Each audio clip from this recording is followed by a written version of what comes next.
ಇವತ್ತು ಮೊದಲನೇದಾಗಿ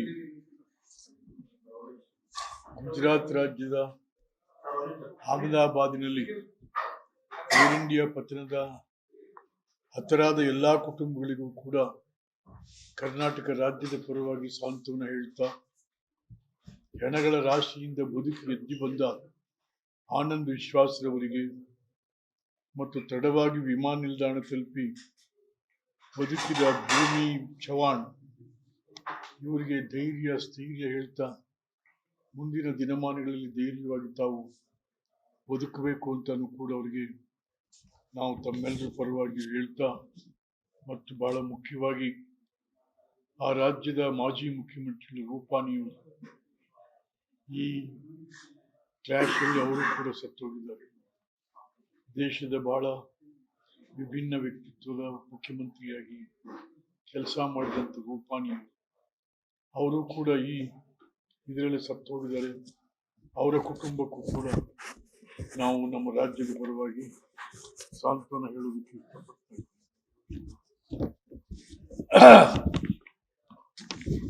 ಸ್ನೇಹಿತರೆ, ಬಹಳ ಪ್ರಮುಖವಾಗಿ ಇವತ್ತು ಜಾತಿವಾರು ಜನಗಣತಿ ಸುಮಾರು ಸಿದ್ದರಾಮಯ್ಯನವರು 10 ವರ್ಷದ ಹಿಂದೆನೇ ಜಾತಿವಾರು ಜನಗಣತಿಗೆ ಅವರು ಸಮಿತಿ ಮಾಡಿ ಸದಸ್ಯರುಗಳು ಮಾಡಿ ಅದಕ್ಕೆ ಕಾಂತರಾಜ್ ಅಂತೇಳಿ ಅವ್ರನ್ನ ಅಧ್ಯಕ್ಷರು ಮಾಡಿ ಸುಮಾರು 2 ವರ್ಷಗಳ ಕಾಲ ಅವರು ಶ್ರಮ ಹಾಕಿದ್ರು. ಸುಮಾರು 1.5 ಲಕ್ಷ ಶಿಕ್ಷಕರು ದುಡಿದ್ರು. ಅದಕ್ಕೆ 170 ಕೋಟಿ ರೂಪಾಯಿಗಳ ಹಣ ಖರ್ಚಾಯಿತು. 2 ವರ್ಷದ ಶ್ರಮ. ಆದರೆ ಅದು ಯಾವುದು ಉಪಯೋಗ ಬರಲಿಲ್ಲ. 10 ವರ್ಷಗಳ ಕಾಲ ಹಂಗೆ ಇಟ್ರು ಸಿದ್ದರಾಮಯ್ಯ. ಮೊದಲು ಅಧಿಕಾರಕ್ಕೆ ಬಂದ ಹಂಗೆ ಇಟ್ರು. ಈಗ 2.5 ವರ್ಷ ಆಯ್ತು ಬಂದು, ಈಗಲೂ ಕೂಡ ಹಂಗೆ ಇಟ್ಟಿದ್ದಾರೆ. ಬರೀ ಹಂಗೆ ಇಟ್ಟಿಲ್ಲ, ತಿರುಗಿ ಜನಕ್ಕೆ ಸುಳ್ಳು ಹೇಳ್ತಾ ಇದ್ದಾರೆ. OBC ಅಹಿಂದ ಜನಕ್ಕೆ ಈ ಜಾತಿವಾರು ಜನಗಣತಿ ಬಗ್ಗೆ ಇನ್ನು ಸುಳ್ಳು ಹೇಳ್ತಾನೆ ಇದ್ದಾರೆ ಸಿದ್ದರಾಮಯ್ಯ. ನಾನು ಮೊನ್ನೆ ಕ್ಯಾಬಿನೆಟ್ನಲ್ಲಿ ಡೆಲ್ಲಿಗೆ ಹೋಗಿ ಬಂದ್ರು ಅವರು DCM. ಅಲ್ಲಿ ಹೈಕಮಾಂಡ್ ಅವ್ರಿಗೆ ಹೆದರ್ಕೊಂಡು ಏನೋ ಇವರು ಇಲ್ಲ ನಾವು ಮತ್ತೆ ಮಾಡಿಸ್ತೀವಿ, ಇದು ಕಾನೂನಿದು, ಯಾವುದೇ ಒಂದು ರಾಜಕೀಯ ಪಕ್ಷದ ಹೈಕಮಾಂಡ್ ಕಂಟ್ರೋಲ್ ಮಾಡುವಂಥದ್ದಲ್ಲ. ಹಾಗಾಗಿ ಹೈಕಮಾಂಡ್ ಹೆದರ್ಕೊಂಡು ಸಿದ್ದರಾಮಯ್ಯ ನಾನು ಮತ್ತೆ ಇದನ್ನ ನಾನು ಮಾಡ್ತೀನಿ, ಜಾತಿವಾರು ಜನಗಣತಿಯನ್ನು ಮತ್ತೆ ಮಾಡ್ತೀನಿ. ಹೇಗೆ ಸಾಧ್ಯ? ಏಕೆಂತಂದ್ರೆ ಜಾತಿವಾರು ಜನಗಣತಿ ಮಾಡಬೇಕು ಅಂದ್ರೆ ಶಿಕ್ಷಕರು ಬೇಕು. ಈಗಾಗಲೇ ಶಾಲೆಗಳು ಪ್ರಾರಂಭ ಆಗಿದೆ. ಈಗೇನು ಮಾಡೋಕ್ಕಾಗಲ್ಲ. ನೆಕ್ಸ್ಟ್ ಮಾರ್ಚ್ ಏಪ್ರಿಲ್ ತನಕ ನೀವೇನು ಕೈಯಾಕಕ್ಕಾಗಲ್ಲ. ಏನು ಅಂಗನವಾಡಿ ಶಿಕ್ಷಕರ ಹತ್ರ ಮಾಡಿಸ್ತೀರಾ? ಮಾಡಿಸ್ಲಿಕ್ಕೆ ಅಧಿಕಾರ ಇಲ್ಲ. ಮತ್ತು ಶಿಕ್ಷಕರಿಗೆ ರಜಾ ಕೊಡ್ತೀರಾ? ಅದು ಅಧಿಕಾರ ಇಲ್ಲ. ಯಾಕೆ ಅಂತಂದ್ರೆ ನಾನು ಎಜುಕೇಶನ್ ಮಿನಿಸ್ಟರ್ ಇದ್ದರೆ ಅದನ್ನ ಬಹಳ ಕಡ್ಡಾಯವಾಗಿ ಇದು ಮಾಡಿದ್ದೀನಿ. ಬಿಡುವಿನ ಸಮಯದಲ್ಲಿ ಮಾತ್ರ ಇದಾಗಬೇಕು.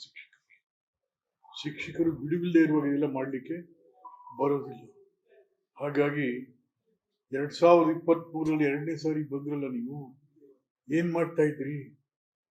ಏನು ಇಲ್ಲ. ಆಗ್ಲೂ ಸುಮ್ಮನೆ ಇದ್ರಿ, ಈಗಲೂ ಸುಮ್ಮನೆ ಇದ್ರಿ. ಈಗ ನೀವು ಬಂದು ಹಾವಾಡಿನ ತರ ಇಲ್ಲಿ ಅದ್ ಮಾಡ್ತೀನಿ, ಈ ಬುಟ್ಟಿಲಿ ತೆಗಿತೀನಿ, ಆ ಬುಟ್ಟಿಲಿ ತೆಗಿ. ಏನ್ ಸಿದ್ದರಾಮಯ್ಯನವ್ರೆ, ನೀವು ಹಿಂದುಳಿದ ವರ್ಗದವ್ರಿಗೆ ಅಹಿಂದಾದವರು ಸುಳ್ಳು ಹೇಳ್ತೀರಾ?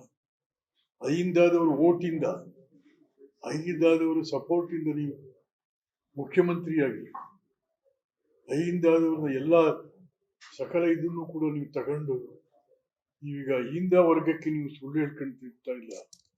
ಯಾಕೆ ನೀವೇನಿರಲ್ಲ, ನೆಕ್ಸ್ಟ್ ಮಾರ್ಚ್ ಏಪ್ರಿಲ್ ತನಕ ನೀವಿರಲ್ಲ. ಯಾಕೆಂದ್ರೆ ಈಗಾಗಲೇ ಶುರು ಆಗಿದೆ. ನವೆಂಬರ್ ಡಿಸೆಂಬರ್ ನೀವು ಚೇಂಜ್ ಆಗ್ತಾ ಇದ್ದೀರಿ. ನೀವು ಮುಖ್ಯಮಂತ್ರಿಯಾಗಿ ಉಳಿದಿರಲ್ಲ. ಇದು ನಿರ್ಣಾಯಕ. ಸಿದ್ದರಾಮಯ್ಯನವರು ನವೆಂಬರ್ ಡಿಸೆಂಬರ್ ಮೇಲೆ ಚೇಂಜ್ ಆಗೋದು ಅಂತದ್ದು ನಿರ್ಣಾಯಕ, ಎಲ್ಲರಿಗೂ ಗೊತ್ತಿರುವಂತ ವಿಚಾರ. ನೀವು ಇಲ್ಲ ನಾನು ಮಾಡ್ತೀನಿ ಮುಂದೆ, ಹೆಂಗ್ ಮಾಡ್ತೀರಾ ನೀವು? ನೀವು ಇದ್ದಿರ್ತಾನೆ ಮಾಡೋದು ಇದು. ಯಾಕೆ ಸುಳ್ಳು ಹೇಳ್ತೀರಿ ಇಷ್ಟೊಂದು? ಡೆಲ್ಲಿಯಿಂದ ಮುಖ ಮುಚ್ಕೊಂಡು ಬಂದ್ರಿ. ಡೆಲ್ಲಿಯವ್ರೇ ಕ್ಯಾನ್ಸಲ್ ಮಾಡ್ರಿ ಇದನ್ನ ಅಂದ ತಕ್ಷಣ ಇಷ್ಟೇನಾ ನಿಮ್ ಧೈರ್ಯ? ಏನ್ ಎಲ್ಲ ಹೊಡಿತಾ ಇದ್ರಿ ಜೋರಾಗಿ, ನಾನು ಹಾಗೆ ಹೀಗೆ, ಇಷ್ಟೇನಾ ನೀವು? ಹೈಕಮಾಂಡ್ ಆಲ್ ರೈಟ್, ಹೈಕಮಾಂಡ್ ಅವ್ರು ಕಿತ್ತಾಕಿದ್ರೆ ಪರವಾಗಿಲ್ಲ, ಏನಂತೆ? ನೀವು ಹೈಕಮಾಂಡ್ ಅವ್ರ ನಿಮ್ಮನ್ನು ಕಿತ್ತಾಕಿದ್ರೆ ಜಾತಿವಾರು ಜನಗಣತಿ ಮಾಡಲ್ಲ ಅಂತ ಹೀರೋ ಆಗ್ಬಿಡ್ತಾ ಇದ್ರಿ ನೀವು ಕರ್ನಾಟಕದಲ್ಲಿ. ಹೀರೋ ಮತ್ತೆ. ಬಟ್ ಅದೇನಿಲ್ಲ, ಅವ್ರು ಹೇಳ್ದಂಗೆ ಕೇಳ್ಕೊಂಡು ಬಂದ್ರಿ. ಮಾಡ್ತೀನಿ. ಇಡೀ ಹಿಂದುಳಿದ ವರ್ಗಗಳಿಗೆ, ಅಹಿಂದ ವರ್ಗಗಳಿಗೆ ಮಾಡಿದಂತ ಪರಮ ಅನ್ಯಾಯ. ಹಾಗಾಗಿ ಯಾವುದೇ ಒಂದು ಪ್ರಾಮಾಣಿಕತೆ ಇಲ್ಲದೆ ಇರ್ತಕ್ಕಂಥ ಮುಖ್ಯಮಂತ್ರಿಯಾಗಿ ಉಳಿದೋಗ್ಬಿಟ್ರಿ ನೀವು. ಓ ದೇವರಾಜರ್ಸು, ಯಾವ ದೇವರಾಜರ್ಸಪ್ಪ? ದೇವರಾಜರ್ಸು ತಗೊಂಡ್ರಿ ಬಿಗಿಯಾದ ಕ್ರಮಗಳನ್ನ. ಅವ್ರು ಇಲ್ದೇವ್ರು ಏನಾಗ್ತಿತ್ತು? ಹಾವನೂರು ಆಯೋಗ ಎಂತೆಂಥವ್ರ ವಿರೋಧ ಮಾಡಿದ್ರು, ಎಂತೆಂಥವ್ರು ಅದನ್ನ ಈಚೆಗೆ ಬಿಟ್ರು, ಯಾರಿಗೂ ಎದುರಿಲ್ಲ ದೇವರಾಜರ್ಸು. ಇವತ್ತೇನಾದ್ರು ಹಿಂದುಳಿದವ್ರ ಮನೆಗಳಲ್ಲಿ ಒಬ್ಬ ಅಸಿಸ್ಟೆಂಟ್ ಕಮಿಷನರು, ಒಬ್ಬ DC, ನಮ್ಮ ಹಳಿಯಿಂದಿರು DC ಪಾಸ್ ಎಲ್ಲ ಇದ್ರೆ ಬಿಕಾಸ್ ಆಫ್ ದೇವರಾಜರಸ್ ಹಿಂದುಳಿದ ಆಯೋಗ ಅವ್ರು ತಗೊಂಡಂತ ಹಾವನೂರು ಆಯೋಗದಲ್ಲಿ. ಅಂತ ಒಂದು ಕೆಲಸ ಮಾಡಕ್ ನಿಮ್ಗೆ ಯೋಗ್ಯತೆ ಇಲ್ಲ. ಸುಮ್ಮನೆ ಹಿಂದುಳಿದವರು ಎಲ್ಲರನ್ನ ಯಾಕ್ರಿ ಹಾಳು ಮಾಡಿರ್ತೀವಿ? ಇನ್ನೇನು ಉಳಿದಿದೆ ನಿಮ್ದು? ನವೆಂಬರ್ ಮೇಲೆ ನೀವು ಮನೆಗೆ ಹೋಗ್ತೀರಾ, ಸುಮ್ಮನೆ ಸುಳ್ಳು ಹೇಳ್ತಾ ಇದ್ದೀರಾ. ಇನ್ 3 ತಿಂಗಳಲ್ಲಿ ಮಾಡಿ, ಹೆಂಗ್ 3 ತಿಂಗಳಲ್ಲಿ ಮಾಡ್ತೀರಾ? 3 ತಿಂಗಳಲ್ಲಿ ಮಾಡ್ಲಿಕ್ಕೆ ಸಾಧ್ಯನೇ ಇಲ್ಲ. ಕಾರಣ ಯಾಕೆಂದ್ರೆ ಶಿಕ್ಷಕರು ಫ್ರೀ ಇಲ್ಲ. ಮತ್ತೆ ಶಿಕ್ಷಕರು ಬಿಟ್ಟು ಯಾರ ಕೈಲಿ ಮಾಡಿಸ್ತೀರಾ ಇದನ್ನ? ಯಾರ ಕೈಲಿ ಮಾಡ್ಲಿಕ್ಕೂ ಆಗಲ್ಲ. ಹಾಗಾಗಿ ಸುಮ್ಮನೆ ದೇವರಾಜರ ಹೆಸರು ಹೇಳ್ಬೇಡ್ರಿ. ಆ ಪುಣ್ಯಾತ್ಮದಿಂದ ಬದುಕಿದೀವಿ ನಾವೆಲ್ಲ. ಹಾಗಾಗಿ 1.5 ಲಕ್ಷ ಶಿಕ್ಷಕರು, 170 ಕೋಟಿ ಹಣ, 2 ವರ್ಷದ ಶ್ರಮ ತಿಪ್ಪೆಗೆಸ್ಬಿಟ್ರಿ ತಗೊಂಡೋಗಿ. ವ್ಯಯ ಆಗೋಯ್ತು, ಅನ್ಯಾಯ ಆಗೋಯ್ತು. ಒಬ್ಬ ಪ್ರಾಮಾಣಿಕತೆ ಇಲ್ಲದ CM ನೀವಾಗೋದು. ಚರಿತ್ರೆಯಲ್ಲಿ ಪ್ರಾಮಾಣಿಕತೆ ಇಲ್ಲದ ಒಬ್ಬ CM, ಬರೀ ಸುಳ್ಳು ಹೇಳ್ಕೊಂಡು ತಿರುಗೋ CM ಅಂತ ಅನ್ನೋ ಪರಿಸ್ಥಿತಿಗೆ ನೀವು ಇವತ್ತು ಬಂದ್ಬಿಟ್ರಿ. ನಾನೇನು ಸುಮ್ಮನೆ ಹೇಳ್ತಾ ಇಲ್ಲ, ಇದು ಇಟ್ಸ್ ಆನ್ ಫ್ಯಾಕ್ಟ್. ಹೇಳ್ತಾ ಇತ್ತು. ಹಾಗಾಗಿ ನಾನು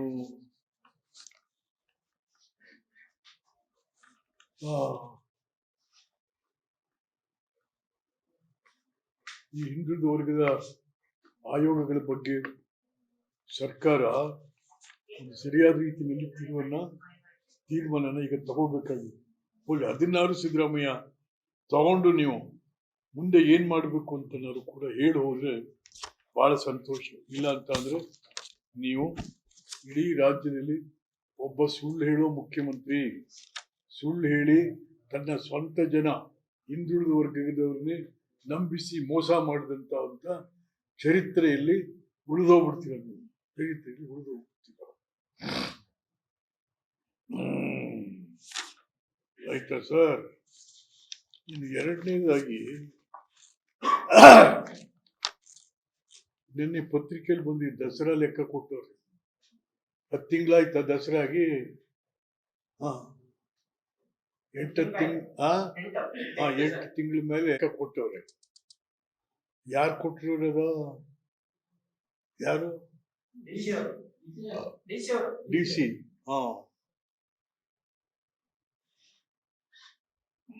ನೋಡಿ, 2003ರಲ್ಲಿ ಎಷ್ಟು ಕೊಟ್ಟವ್ರು ಇವರು? ಅಯ್ಯಪ್ಪ ರಾಮ, ಎಷ್ಟು ದುಡ್ಡು ಖರ್ಚಾಗೈತೆ? ಎಷ್ಟು ಕೋಟಿ? 41.69 ಕೋಟಿ ಖರ್ಚು. ದಸರಾಕ್ಕೆ ಅದರಲ್ಲಿ ಸುಮಾರು 40% ಯುವ ದಸರಾ ನೋಡಿ. ಈ ಎಲ್ಲ ಮಾಡಿದವರು ನಾವು 2003ರಲ್ಲಿ ನಾವು ಕೆಲವು ಅಧಿಕಾರಿಗಳು ಸೇರ್ಕೊಂಡು ಮಾಡಿದ್ವಿ. 2003ರಲ್ಲಿ ಗಜಪಯಣ ಅಂತ, ಗಜಪಯಣ ಸರ್ಕಾರವೇ ಕಾಡಿಗೆ ಹೋಗಿ ಮಾವುತನನ್ನ ಒಲಿಸಿ ಅವನಿಗೆ ಫಲ ತಾಂಬೂಲ ಕೊಟ್ಟು ನೀನು ನಾಡಿಗೆ ಬಂದು ನೀನು ಆನೆ ಸಮೇತ ದಸರಾ ನಡೆಸ್ಕೊಡ್ಬೇಕು ಅಂತ. ಹೇಗೆ ಅಂದ್ರೆ ಗಜಪಯಣದ ದಿವಸನೇ ಇಡೀ ರಾಜ್ಯಕ್ಕೆ ಇಡೀ ದೇಶಕ್ಕೆ ಸಾರ್ತಿತ್ತು. ದಸರಾ ಶುರುವಾಯಿತು ಅಂತೆ. ಎಲ್ಲ ಮೀಡಿಯಾಗಳು, ಹೌದು, ಎಲ್ಲ ತರ ಮೀಡಿಯಾಗಳು ಕೂಡ ಇಡೀ ಇಂಡಿಯಾದಲ್ಲಿ ಇದಾಗ್ತಾ ಇತ್ತು. ಎಲ್ಲಿ ಇವತ್ತೇನಿಲ್ಲ, ಸುಮ್ಮನೆ ಇಲ್ಲೇ ಏನೋ ನಾನು ಹೇಳಿದೆ ಬೇಡ್ರಿ, ಈಗ ಲಾರಿಲ್ ತತ್ತವ್ರಿ ಆನೆಗಳನ್ನ, ಗಜಪಯಣ ಅಂತ ಲಾರಿಲಿ ಗಜಪಯಣ. ಏನ್ರಿ ಮಾದಿ ಹೋಗ್ತವ್ರಿ, ಎಷ್ಟು ರಿಕ್ವೆಸ್ಟ್ ಮಾಡಿದೆ ನಾನು ನಿಮ್ಗೆ, ಇದೆಲ್ಲ ಮಾಡಿದೀವ್ರಿ, ದಯವಿಟ್ಟು ಇದು ಮಾಡಬೇಕು ಅಂತಂತೀವಿ. ಯುವ ದಸರಾ 20 ಕೋಟಿ ಖರ್ಚಾಗಿ, ಅದ್ರ ಕಾನ್ಸೆಪ್ಟೇ ನಿಮ್ಗೆ ಅರ್ಥ ಆಗಲಿಲ್ಲ. ಯುವ ದಸರಾ ಎಲ್ಲಿ ಮಾಡ್ತಾ ಇದ್ದು ನಾವು? Open university. ಯಾಕೆ? ಈ ಕಡೆ ಜಯಲಕ್ಷ್ಮೀಪುರಮು, ಆ ಕಡೆ ಸರಸ್ವತಿಪುರಮು, ಮತ್ತೆ ಹೀಗೆಲ್ಲ ಸೇರ್ತಾ ಇತ್ತು. ಇಡೀ ಕ್ಯಾಂಪಸ್ ಎಲ್ಲ ಸ್ಟೂಡೆಂಟ್ಸ್ಗಳು. ಆಮೇಲೆ ರಾಜ್ಯದ ಎಲ್ಲಾ ಯೂನಿವರ್ಸಿಟಿಗಳಿಗೂ ಪತ್ರ ಬರೆದು ಅಲ್ಲಿ ವೈಸ್ ಚಾನ್ಸಲರ್ ಒಪ್ಪಿಸಿ ಅವ್ರ ದುಡ್ಡಲ್ಲಿ ಇಲ್ಲಿ ಬರೋರು ಬಂದು ನಾವು ಅವ್ರಿಗೆ ಏನ್ ಕೊಡ್ತಾ ಇದ್ದು, ಒಂದಷ್ಟು ಓಡಾಟ, ಊಟ, ವಸತಿ ಕೊಡ್ತಾ ಇತ್ತು. ಇನ್ನೆಲ್ಲ ಅವರೇ ಸ್ಟೂಡೆಂಟ್ಸ್ ಎಲ್ಲ ಏನ್ ಚೆನ್ನಾಗಿ ಕಾರ್ಯಕ್ರಮಗಳು ಮಾಡ್ತಾ ಇದ್ರು. ಬೇರೆ ಬೇರೆ ರಾಜ್ಯದ ಯುವಕರುಗಳು ಬಂದು ನಮ್ಮ ರಾಜ್ಯದಲ್ಲಿ ಮೈಸೂರಿನಲ್ಲಿ ಸಾಂಸ್ಕೃತಿಕ ಕಾರ್ಯಕ್ರಮಗಳನ್ನ ಮಾಡ್ತಾ ಇದ್ರು. ಅದು ಬಿಟ್ಟರು ಇವರು ಏನ್ರಿ ಹೆಂಗಿತ್ತು ಅಂದ್ರೆ, ಅರಮನೆ ಮುಂದೆ ಸಂಗೀತ, ಅರಮನೆ ಮುಂದೆ ಸಂಗೀತ ಕಚೇರಿ. ಹೆಂಗಿತ್ತು ಅಂದ್ರೆ, ಅರಮನೆ ಮುಂದೆ ಬಂದು ಸಂಗೀತ ಕಚೇರಿ ಮಾಡೋದೇ ನಾ ಧನ್ಯ ಅನ್ನೋ ಮಟ್ಟಿಗೆ ಇಟ್ಟಿದ್ದು. ಅವ್ರು ಎಷ್ಟು ಬೇಕು ಅಷ್ಟು ಬೇಕು ಅಂತ ಕೇಳ್ತಾ ಇರ್ಲಿಲ್ಲ. ನಾವ್ ಎಷ್ಟು ಕೊಡ್ತೀವಿ ಅಷ್ಟು, ಅವ್ರಿಗೆ ಫ್ಲೈಟ್ ಚಾರ್ಜಸ್, ವಸತಿ, ಓಡಾಟ ಇಷ್ಟೇ. ಆದ್ರೆ ಇವತ್ತೇನು 20 ಲಕ್ಷ 25 ಲಕ್ಷ ಒಬ್ಬೊಬ್ಬನಿಗೆ. ಯಾರು ದುಡ್ಡ್ರಿ ಇದು? ಅಯ್ಯೋ ದೇವ, ಯಾರ್ಯಾರೋ ತಿಂದು ತೇಗ್ತಾ ಇದ್ದೀರಿ ದಸರಾ. ಇದು ಹಿಂಗೆ ಹೋಗ್ತಾ ಇದೀನಿ. ಎಷ್ಟಾಗುತ್ತೆ? ಇನ್ನೊಂದು 3-4 ವರ್ಷಕ್ಕೆ 100 ಕೋಟಿ ಆಗೋಯ್ತು ದಸರಾ. 100 ಕೋಟಿ. ಅಯ್ಯೋ ಅಯ್ಯೋ ಅಯ್ಯೋ, ಏನ್ ಕತೆ ಇದು? ಯುವ ದಸರಾ ಗೋಲ್ಡ್ ಕಾರ್ಡ್ ಮಾಡಿತ್ತು, ಸೋರ್ಸ್ ಕ್ರಿಯೇಟ್ ಮಾಡಿತ್ತು. ಗೋಲ್ಡ್ ಕಾರ್ಡ್ 5,000 ರೂಪಾಯಿ ಕಂಪನಿಯವರೆಲ್ಲ ತಗೊಳ್ಳೋರು. ಇಷ್ಟೆಲ್ಲ ಮಾಡಿ 2003ನೇ ಇಸ್ವಿನಲ್ಲಿ SM ಕೃಷ್ಣ ಅವರು ನೋಡ್ರಿ, ಬರಗಾಲ ಇದೆ, ಗಲಾಟೆ ಮಾಡ್ತಾವ್ರೆ ಕನ್ನಡ ಸಂಘದವರು, ನಿಮ್ಗೆ ದುಡ್ಡು ಕೊಡಲ್ಲ, ಮಾಡಂಗಿರಿ ಮಾಡಿ, ಬ್ಯಾಡಿ ದುಡ್ಡು ಅಂತಂತೇಳಿ ಸ್ಪಾನ್ಸರ್ಶಿಪ್ ಅಲ್ಲಿ 2003ನೇ ಇಸ್ವಿ ದಸರಾ ಮಾಡಿ 1,05,00,000 ಉಳಿಸಿ ವಾಪಸ್ ಕೊಟ್ಟು. ಈಗ ದಸರಾ ಒಂದು 50 ಕೋಟಿ ಯಾರು ಉಳಿಸ್ಬೇಕು ನೀವು ಇಲ್ಲಿ. ಅರೆ ಎಷ್ಟೆಷ್ಟು ಕಂಪನಿಗಳಿದಾವೆ ಕರ್ನಾಟಕದಲ್ಲಿ, ಇಲ್ಲೇ ನಮ್ಮ ಮೈಸೂರಲ್ಲಿ ಇಟ್ಟಿದ್ದಾವೆ. ಎಷ್ಟು ತರ ಕಂಪ್ನಿಗಳಿದಾವೆ. ಎಲ್ಲರಿಗೂ ಕರೆದು ಅವ್ರಿಗೆಲ್ಲ ಸ್ಪಾನ್ಸರ್ಶಿಪ್ ಫಿಕ್ಸ್ ಮಾಡಿ, ಅದೆಲ್ಲ ಬಿಟ್ಬಿಟ್ಟು ಸರ್ಕಾರದ ದುಡ್ಡು ತಗೊಂಡು ನೀವೇ ಆಗ್ಬೇಕಾ?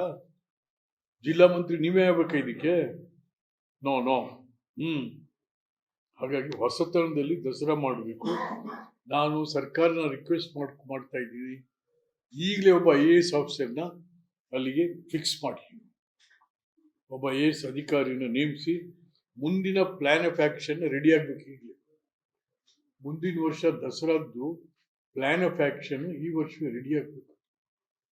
ರೆಡಿಯಾಗಿ ಅದಕ್ಕೆ ಯಾರ್ಯಾರು ಹಿಂದೆ ದಸರಾ ನಡೆಸಿದ್ರು, ಅವ್ರ MLAಗಳು, ಮಂತ್ರಿಗಳು, ಮತ್ತೊಬ್ಬರು, ಮತ್ತೆ ಎಕ್ಸ್ಪರ್ಟೈಸ್ ಇರ್ತಕ್ಕಂಥವ್ರು ಕರೆದು ನೀವು ಮಾಡುವಂಥದ್ದು ಬಹಳ ಒಳ್ಳೇದು. ಈಗ ದಯವಿಟ್ಟು ಲಾರಿಲಿ ತರಬೇಡ್ರಿ. ಲಾರಿಲಿ ಆನೆಗಳು ತಗೊಂಬರ್ತೀನಿ, ಮರ್ಯಾದೆ ಇಲ್ವೇನ್ರಿ? ಅದು ಮಾಡಿದ ಕಾನ್ಸೆಪ್ಟೇ ಬೇರೆ. ಅಲ್ಲಿಂದ ಹೊರಟ್ರೆ 75 ಕಿಲೋಮೀಟರ್ ಆಗುತ್ತೆ ಮೈಸೂರು ಸಿಟಿ ಉದ್ದಕ್ಕೂ. ಅವ್ರಿಗೆ ಮಾವುತ್ರಿಗೆ 1 ವರ್ಷದ ಅನ್ನ ಆಗ್ಬಿಡೋದು. ಮಕ್ಕಳೆಲ್ಲ ಅದ್ರ ಮೇಲೆ ಕೂತ್ಕೊಳ್ಳೋವು, ಜನ ಎಲ್ಲ ಖುಷಿ ಪಡೋರು. ದಸರಾ ಶುರು ಆಯ್ತು ಅಂತ ಜನ ಟಾಮ್ ಟಾಮ್ ಆಗೋದು. ಬಟ್ ಅದು ಯಾವುದು ಇಲ್ಲ ಇವತ್ತು. ನಾನು ಎಷ್ಟು ರಿಕ್ವೆಸ್ಟ್ ಮಾಡಿದೆ ಮಾದೇವಪ್ಪನವ್ರಿಗೆ, ಆಗ್ಲೇ ಇಲ್ಲ. ಹಾಗಾಗಿ ಆಮೇಲೆ ಈಗ ನೋಡಿ, ಈ ಅರಮನೆ ಮಂಡಳಿ ಎಷ್ಟು ಲೂಟಿ ಆಗ್ತಾ ಇದೆ ಅಂದ್ರೆ ದುಡ್ಡು. ಯಾವನೋ ಒಬ್ಬ ಸೇರ್ಕೊಂಡವನಲ್ಲಿ ಅರಮನೆ ಮಂಡಳಿಗೆ ಎಂತ ಸುಬ್ರಹ್ಮಣ್ಯಂ ಅಂತ ಅವನ್ ಏನ್ ಹೇಳ್ತಾನೆ ಗೊತ್ತೇ, ಸರ್ಕಾರದಲ್ಲ ರೀ ಅರಮನೆ ಮಂಡಳಿ, ನೋಡಿ ಸರ್ಕಾರದಲ್ಲುವಂತೆ ಚೀಫ್ ಸೆಕ್ರೆಟರಿ, ಅದಕ್ಕೆ ಚೇರ್ಮನ್,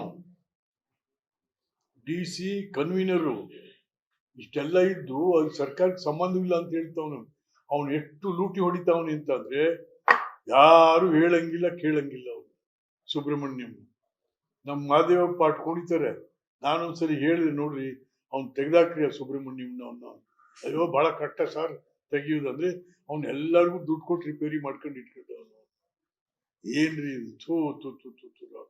ಇದೇನಾ ಮೈಸೂರು, ಇದೇನಾ ಮೈಸೂರು ದಸರಾ, ಇದೇನಾ ಮೈಸೂರು ಅರಮನೆ? ಛೇ.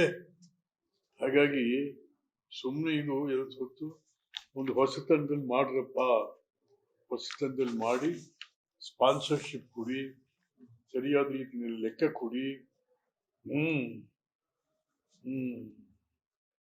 ಸರಿ ಕಣ್ರಪ್ಪ, ಸರಿ. ಇನ್ನೇನಾರು ಇದ್ದದ್ರಪ್ಪ?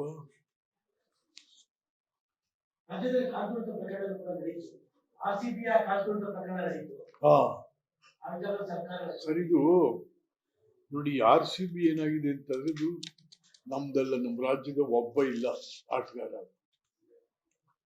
ಇದೇನೋ ಹುಚ್ಚುಚ್ಚಾಗಿ ತಗೊಂಡೋಗ್ಬಿಟ್ಟು ನಮ್ಮ DK ಶಿವಕುಮಾರ್ ಇವರಿಲ್ಲ. ನನಗೆ ಬಹಳ ಅಭಿಪ್ರಾಯ ಇತ್ತು, ಅವನೊಂದ್ಸರಿ ಮುಖ್ಯಮಂತ್ರಿ ಆಗ್ಬೇಕು DK ಶಿವಕುಮಾರ್ ಅವರು. ಅಲ್ಲಿ ಹೋಗ್ಬಿಟ್ಟು ಎಲ್ಲ ಕೂಲಿಗಡಿಸ್ಬಿಟ್ಟು ಅವ್ರಿಗೆ ಅತಿಗಳಿಗೆ.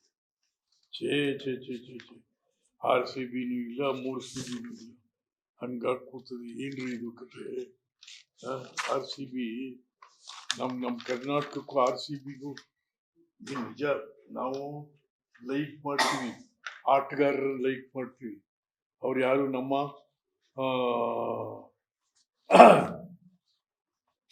ಕರ್ನಾಟಕದವರು ಒಬ್ಬ ಆಟಗಾರ ಇಲ್ಲ. ಹಿಂದೆ ಇದ್ರು JR ವಿಶ್ವನಾಥ್, ಯಾರೆಲ್ಲ ಇದ್ರಲ್ಲ ಸರ್, ಅದು ಯಾರು ಇಲ್ಲ ಈಗ, ಅದ್ಯಾರು ಇಲ್ಲ ಯಾರು. ಹಾಗಾಗಿ ಇವತ್ತು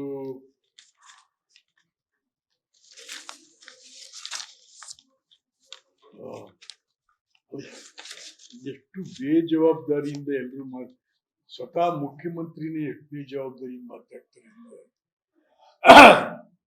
ಕಾಲ್ ತುಳಿತ 3:15 ಆಗೋಯ್ತಂತೆ. CMಗೆ 5:45 ಸುದ್ದಿ ಬಂತಂತೆ. ಏನ್ರಿ ಹಂಗಾರೆ ಏನು ಇಲ್ಲಿ ಕಾನೂನು ಇದೆಯೋ ಇಲ್ವೋ? ನಿಮ್ಮ ಗುಪ್ತಚರ ಇಲಾಖೆ ಇದೆಯೋ ಇಲ್ವೋ? ಪಾಪ ಆ ದಯಾನಂದ್ ಅಂತ ಅವ್ರು ಇವ್ರನ್ನೆಲ್ಲ ಸಸ್ಪೆಂಡ್ ಮಾಡಿಟ್ರಿ. ಅವನು ಯಾರೋ ಎಂತವನು ನಿಂಬಾಳ್ಕರ್ IG, ಇಂಟೆಲಿಜೆನ್ಸ್ IG, ಅವನ್ನ ಈಗ ಮೊನ್ನೆ ಒಂದು ಆರ್ಡರ್ ಮಾಡಿದ್ರಿ. ಅವನು ಫಾರಿನ್ಗೆ ಹೋಗ್ಬೇಕಂತ, ವಿದೇಶಕ್ಕೆ ಕಳಿಸ್ತಾವ್ರೆ. ಅವ್ನು ಮಾಡಿದ ಕೆಲ್ಸಕ್ಕೆ, ಹಲಾಲ್ಕೋರ್ ಕೆಲ್ಸಕ್ಕೆ ಅವನು ವಿದೇಶಕ್ಕೆ ಹೋಗಿ. ಯಾಕೆಂದ್ರೆ ಯಾಕೆ ಇಷ್ಟೆಲ್ಲ ಅವನಿಗೆ ಅನುಕೂಲ ಮಾಡ್ತಾವ್ರೆ ಅಂದ್ರೆ, ಅವನ ಹೆಂಡತಿ ಎಂತವ್ರಪ್ಪ ಯಮ್ಮವರು,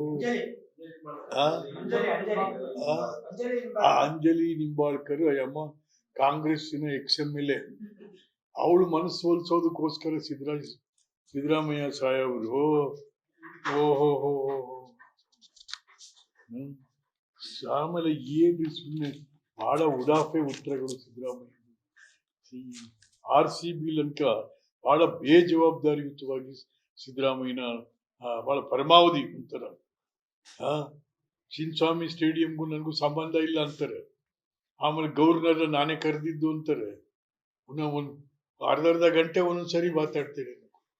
ಛೇ ನಮ್ಮ ಮುಖ್ಯಮಂತ್ರಿಯಿಂದ ಈ ರೀತಿ ಉತ್ತರಗಳನ್ನ ನಾವು ಎಕ್ಸ್ಪೆಕ್ಟ್ ಮಾಡಿಲ್ಲ. ನಾವು 11 ಜನ ಯುವಕರು ಬಲಿಯಾಗೋದ್ರು. 11 ಜನ ಯುವಕರು ಬಲಿಯಾಗೋದು. ಪಾಪ ರಾಜ್ಯಪಾಲರು ಹೇಳ್ತಾರೆ ಹೌದು ನನಗೆ ಆಹ್ವಾನ ಬಂದಿದ್ದೆ ಅಂತಾರೆ. ಇವ್ರು ಹೇಳ್ತಾರೆ ನಾವು ರಾಜ್ಯಪಾಲನ ಕರೆದೇ ಇಲ್ಲ, ಅವನೇ ಸುಮ್ಮನೆ ನಡ್ಕೊಂಬಂದ್ಬಿಟ್ಟ ರಾಜಭವನದಿಂದ. ಏನ್ರಿ ಇದು ಮರ್ಯಾದೆ ಕೆಲಸ? ಸಿಎಂ ಭದ್ರವಾಗಿದ್ದಾರೆ, ಸಿಎಂ ಕುರ್ಚಿನೂ ಭದ್ರವಾಗಿದೆ. ಹಾಗಾಗಿ ನವೆಂಬರ್ ಡಿಸೆಂಬರ್ಗೆ ಸಿದ್ದರಾಮಯ್ಯನವರು ಬದಲಾವಣೆ ಆಗ್ತದೆ ಖಚಿತ. ಇಲ್ಲ DK ಶಿವಕುಮಾರ್ ಅಥವಾ ಮಲ್ಲಿಕಾರ್ಜುನ ಖರ್ಗೆ ಈ ರಾಜ್ಯದ ಮುಖ್ಯಮಂತ್ರಿ ಆಗ್ತಾರೆ. ಇನ್ನೇನಾಗಬೇಕು ಹೇಳಪ್ಪ? ಹಂಗೆ 11 ಜನರು ಬಲಿ ತಗೊಂಡ್ಬಿಟ್ರು. ಅದನ್ನ ಈಗ ಬರೀ ಎತ್ತೆತ್ತಾಗ ಉತ್ತರ ಹೇಳ್ಕೊಂಡು ತಿರುಗ್ತಾ ಇದ್ದಾರೆ. ಸಚ್ಯವತಿ ಲೆಟರ್ ಬರೆದಿದ್ದಾಳೆ, IAS ಆಫೀಸರ್. ಅದಕ್ಕೂ ಬೆಲೆ ಕೊಡ್ಲಿಲ್ಲ. ವಿಧಾನಸೌಧದ DCP ಬರೆದಿದ್ದಾರೆ ಲೆಟರ್, ಅದಕ್ಕೂ ಬೆಲೆ ಕೊಡ್ಲಿಲ್ಲ. ಸುಮ್ಮನೆ ಅವ್ರಿಗೆ ಹೆಂಗ್ ಬೇಕು ಹಂಗೆ ಮಾಡ್ಕೊಂಡು ಹೋಗಿ 11 ಜನ ಪಾಪ ಯುವಕರು ಸತ್ತೋಗಿ. ಆಯ್ತಾ? ಸಿದ್ದರಾಮಯ್ಯನವರು ನಾನೇ ಬಹಳ ಬುದ್ಧಿವಂತ, ನನಗಿಂತ ಯಾವನವನೇನ್ರಿ, ಮತ್ತೆ ಇವ್ರನ್ನೆಲ್ಲ ಯಾಕೆ ಬಡಿಕೊಂಡಿದ್ದೀರಿ? ಯಾರನ್ನ? ಯಾವನ್ನೊಬ್ಬನ್ ತೆಗೆದಾಕಿದ್ರಲ್ಲಪ್ಪ ಮೊನ್ನೆ, ಗೋವಿಂದರಾಜು. ಅವನು ಇವನಂತೆ, ಅವನು ಪೊಲಿಟಿಕಲ್ ಅಡ್ವೈಸರ್. ಅಯ್ಯೋ ಸಿದ್ದರಾಮಯ್ಯ, ನೀನ್ ಗೊತ್ತಿಲ್ಲದವ್ರು ಯಾವ ಪಾಲಿಟಿಕ್ಸ್ ಐತಪ್ಪ, ಅದಕ್ಕೊಬ್ಬ ಅಡ್ವೈಸರ್. ಈಗ ಅವ್ನ್ ಯಾಕೆ ತೆಗೆದ್ರೆ ಹೇಳಿ ಮತ್ತೆ ರಾಜ್ಯಕ್ಕೆ? ಗೋವಿಂದರಾಜನ್ ಯಾತಕ್ಕೆ ತೆಗೆದಾಕ್ರಪ್ಪ ಹೇಳಿ ಯಾತಕ್ಕೆ ತೆಗೆದಾಕಿದ್ರಿ? ಆಯ್ತಾ? ಇನ್ನೂ ಒಬ್ಬ ಅವನೇ ಪೊಲಿಟಿಕಲ್ ಸೆಕ್ರೆಟರಿ, ಎಂತವನಪ್ಪ ಅವ, ನಸೀರ್ ಅಹಮದ್ ಅಂತ. 2-3 ಜನ ಪೊಲಿಟಿಕಲ್ ಸೆಕ್ರೆಟರಿ. ಆಮೇಲೆ ಇನ್ನೊಬ್ಬ ಎಂತವನವನು ಬಸವರಾಜ ರಾಯರೆಡ್ಡಿ, ಆರ್ಥಿಕ ಸಲಹೆಗಾರ. ಇನ್ನೊಬ್ಬ ಕಾನೂನು ಸಲಹೆಗಾರ. ಅಯ್ಯೋ ಏನ್ರಿ, ರಾಜ್ಯದ ಎಕ್ಸ್ಚೆಕ್ಕರ್ ಎಷ್ಟು ಹಾಳಾಗ್ತಾ ಇದೆ, ದುಂದು ವೆಚ್ಚ. ಒಬ್ಬ ಮುಖ್ಯಮಂತ್ರಿ ತನ್ನ ರಾಜ್ಯದ ಜನರ ಬೆವರಿನ ಶ್ರಮದ ದುಡಿಮೆಯಿಂದ ತುಂಬಿದಂತ ಖಜಾನೆನ ಬಹಳ ಜತನದಿಂದ ಅದನ್ನು ಖರ್ಚು ಮಾಡಬೇಕು. ಏನು ಇಲ್ಲದೆ ಯಾವುದು ನಿಮ್ಗೇನಂತೆ? ಯಾರೋ ದುಡ್ದವನೇ ಯಾವನೋ ಕಟ್ತವನೆ ಮಜಾ ಮಾಡ್ತಾ ಇದ್ದೀರಿ. ಛೇ ಛೇ ಛೇ ಛೇ ಛೇ ಛೇ ಛೇ ಛೇ ಛೇ. ಇನ್ನು ಗ್ಯಾರಂಟಿ ಯಾವ ಹುಟ್ಟು ಸರ್ಕಾರನೂ ಕೊಡಲ್ಲ. ಗ್ಯಾರಂಟಿ ಏನ್ರಿ? ನಿನ್ನ ಹೆಡ್ತಿಗೂ 2,000 ತಗೋ, ನನ್ನ ಹೆಡ್ತಿಗೂ 2,000. ಯಾವ ಅಳತೆ ಇಲ್ಲ, ಅದಕ್ಕೆ ಮಾನದಂಡ ಇಲ್ಲ. ಓಲ್ಡ್ ಏಜ್ ಪೆನ್ಷನ್ ಅವ್ರಿಗೆ ಮಾನದಂಡ ಇದೆ, ನಿನ್ಗೆ 65 ವರ್ಷ ಆಗಿರ್ಬೇಕು ಅಂತ. ಅಂದ್ರಿಗೆ ನಿನ್ಗೆ 70% ಅಂಗವಿಕಲ ಇರಬೇಕು. ಏನು ಇಲ್ವಲ್ರಿ ಇವ್ರಿಗೆ? ಚೀಫ್ ಸೆಕ್ರೆಟರಿನೂ ತಗೋಬಹುದು 2,000.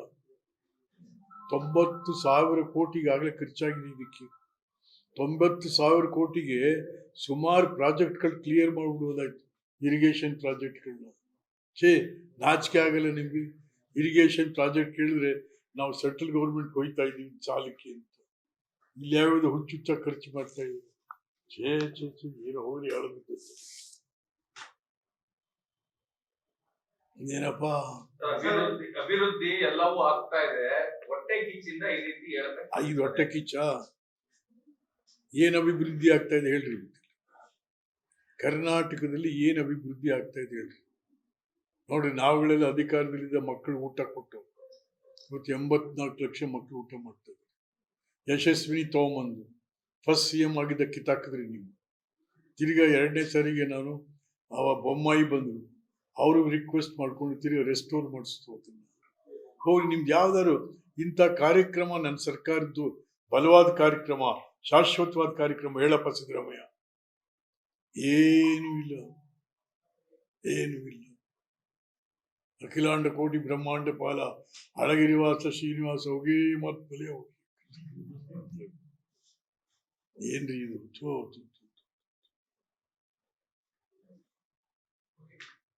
ಹೋಲಿ, ನಮ್ಮವ್ರಿಗಾರು ಏನಾದ್ರು ಮಾಡಿದ್ಯಾ? ಕುರುಬರಿಗೆ ತನು ಮನ ಧನ ಅರ್ಪಣೆ ಆಗ್ತೀನಿ ನಿನ್ಗೆ. ಆ ಈಕ್ಳು ಸುಮ್ಮನೆ ಕೂತ್ಕೊಂಡು ತಿರುಗ್ತೇವೆ, ಜೈ ಜೈ ಜೈ ಜೈ. ಗೊತ್ತಿಲ್ಲ ಗುರಿ ಇಲ್ಲ, ಹಂಗ ಕೂತೈತಿ. ಯಾರು ಇದ್ದಾರಾ? ನೋಡಿಯಪ್ಪ.